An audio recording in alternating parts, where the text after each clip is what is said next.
Should you go build a custom home and build your dream home, or should you buy an existing home? That's the question I'm going to answer in this video. There's a lot of financial and economic things happening out there. Buying property is considered by some to be the pinnacle of the American dream. Housing starts drop significantly, 8%. Big red flag for the housing market. It's not just interest rates rising today. You can see that's putting pressure across the builders. I want you to understand everything so you can make the best decision for you. Without any further explanation, let's dive in. So we have two options in front of us. One is buying an existing home, or the other one is building a brand new home. And there's pros and cons to each. Let's get the basics under our belt first, and let's talk about building a new home. Here are the pros. You can design what you want to live in, where you want to be. Instead of trying to find something to fit into your life, you can build something that fits into your life. Another big pro is that this house is going to be state-of-the-art. It's going to be state-of-the-art as far as energy efficiency. It can be state-of-the-art as far as electronics. Most homes don't even have telephones anymore to give you an idea.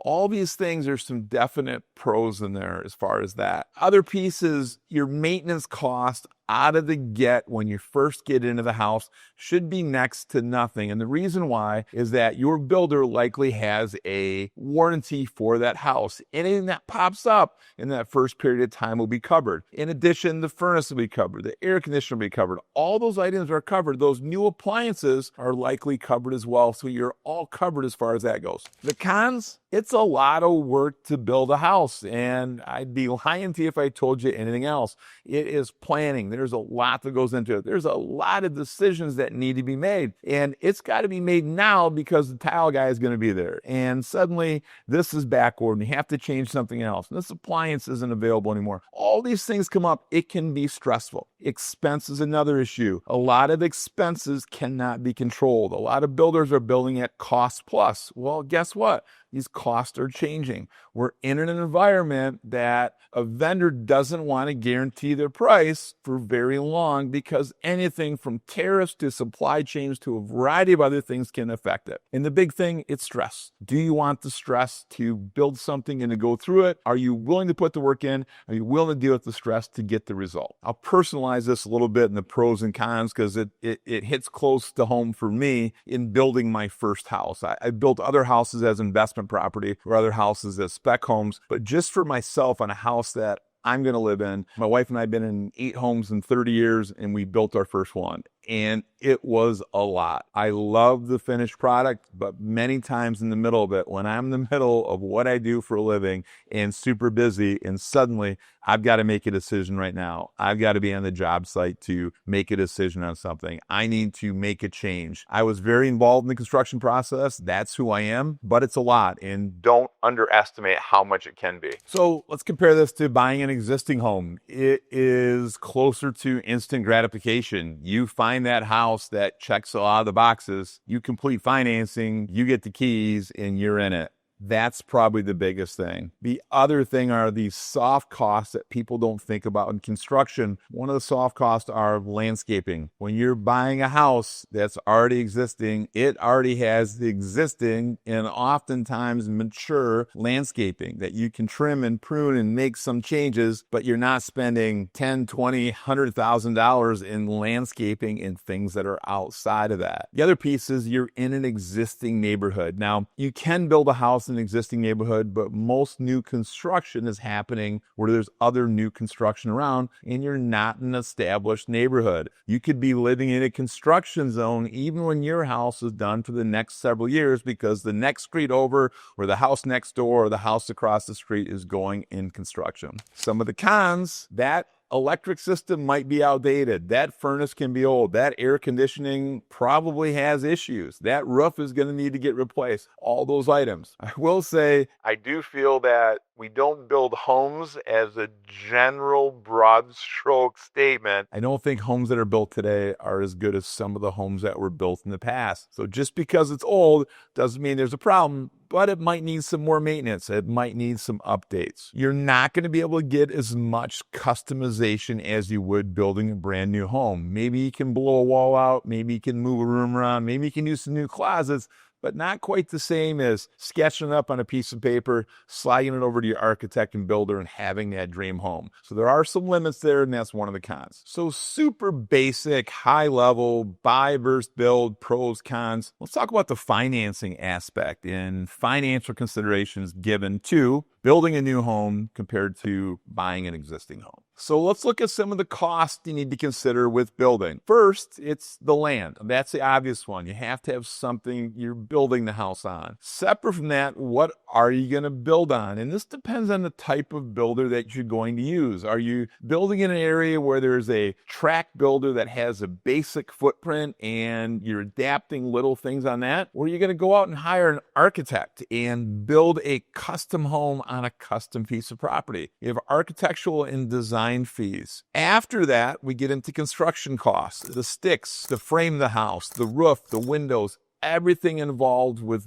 building that house. Inside and beyond just the building of the house, we have landscape, we have driveways, we have trees and grass and pools and whatever else you're doing, all those other costs that are outside of the construction of the house. In addition, there may be hookup costs to hook up to sewer or to have electric run of the property. These are costs that people don't think about and they don't expect, but that sewer's got to go somewhere, that power's got to come from somewhere. And if you're on a property that's not close to those things, it can be very expensive. Now, before you get overwhelmed with that long list of possible expenses, a new home construction can be financed very similar to how an existing home can be financed, where your lender can create a whole loan package where those costs are paid and they're all rolled into your end mortgage, and your down payment is going towards that total picture that we just walked through. So super high level would be, let's say your construction is going to be $400,000 and it's going on a $100,000 lot. And we have $50,000 in landscape and $50,000 in design and architectural work. So all that adds up to about $600,000. If you're in a position to put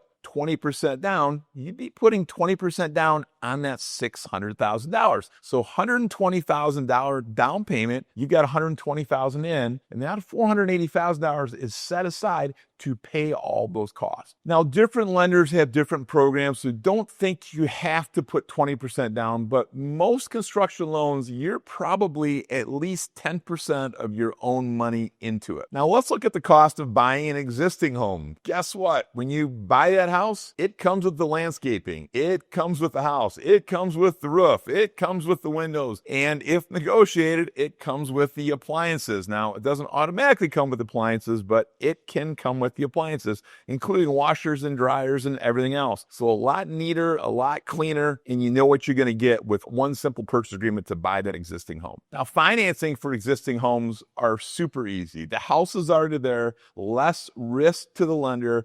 A whole wide variety of programs are available, from zero down for some buyers, 3%, 5%, 20%, 50%, whatever it is, all kinds of finance opportunities and options for an existing home. And if you want to do a deep dive on what loan programs are out there for an existing home, check out this video. Okay, we've gone through a high level of buying an existing home versus building a home. We've talked a little bit about pros and cons. We've talked about finance options. Let's get into some specifics and talk about what's something to look like in my home state of Michigan, buying versus building. Median house price for an existing home in the Grand Rapids area at the time of shooting this video is in that mid to lower 300s. Was up a little bit higher last year. I expect it to move up a little bit in the coming months. Now, if you were to build a home in Grand Rapids, you're going to pay about $50,000 to $100,000 just for the dirt. And with that, we're going to put some broad stroke construction numbers out there. You might go online and you may see numbers of $200 a square foot or maybe something less. Let me tell you,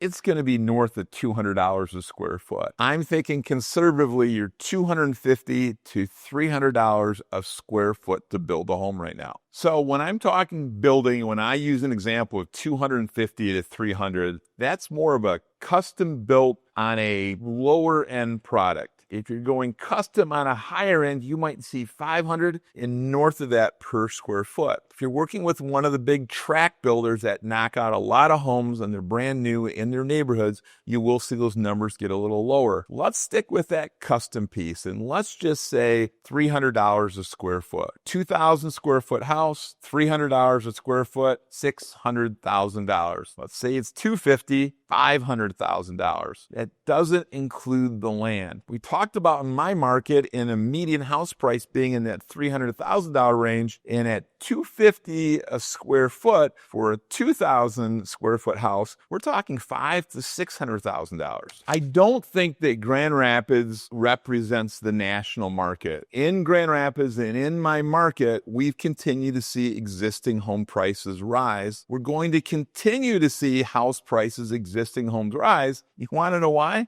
Because it's expensive to build. There's a shortage of housing in our market. So shortage of housing, construction costs being more expensive are going to continue to drive up a typical existing home. This is a trend we're going to see in our market. You're going to see trends in your market. What does your market look like? It's not the same everywhere. It is very much a local issue. You need to understand your local market. If I'm making purely a financial decision in this market, the decision I would make is that my dollar is going to go further with an existing home compared to new construction. Could new construction costs come down? Yes, but I don't think so. Let's talk about why they probably won't. Shortage of labor. Continues to be a shortage of skilled labor around the country. Material costs are up, and while they may come down, they go up very fast and they come down very slow. I don't see construction costs coming down significantly. We saw a big jump way back in COVID, and a lot of those margins have stayed up there. While they weren't as high as what they were, they're still elevated, and I think that's a number that's going to stay. I also think that median house prices for existing homes will continue to rise until they get closer to construction costs. So in my market, the better financial decision, if you're just looking at numbers, and obviously it's not just numbers, would be an existing home. Now, if you're in a different situation where you're in a financial situation to make a bigger payment, to pay more money for that house and look at it as an investment, it's okay to do it. I think it's going to pay off in time. It might just take a little longer. So I've given you my market and what I see in my area, and it changes around the country. My general advice for most people looking at building or buying really moves into what phase of life are you at and where are you at and what are your goals? Personally, as we talked about, I have done renovations and done extensive renovations on 7 homes. It wasn't until as I was in my 50s and where I built a house. I think there's a lot of time factors and ease of use and a variety of things to buy something's existing. And I think as you move through your real estate career,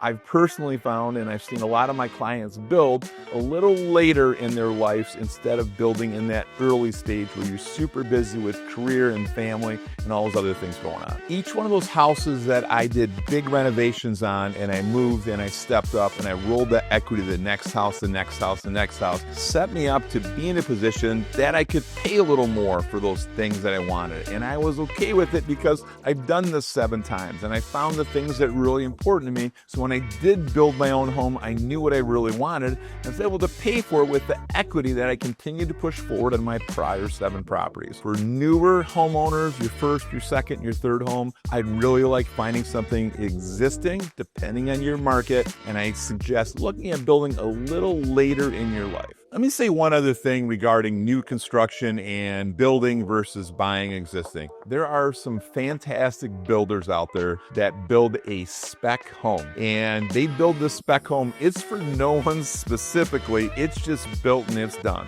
And it is just like buying an existing home. You show up, you get a mortgage, you slide your check across the table, and the house is done and built. So when I talk about the building versus existing, I'm probably more talking custom building compared to walking into a neighborhood where the thing's already built. So if you watch this video and you found it helpful and you're thinking that maybe an existing home is in your future, I have an awesome video I just put together talking about a program that most lenders don't talk about. It's a renovation loan where the lender not only gives you money to buy the house, they give you additional funds to do renovation on the home. Great video, check it out.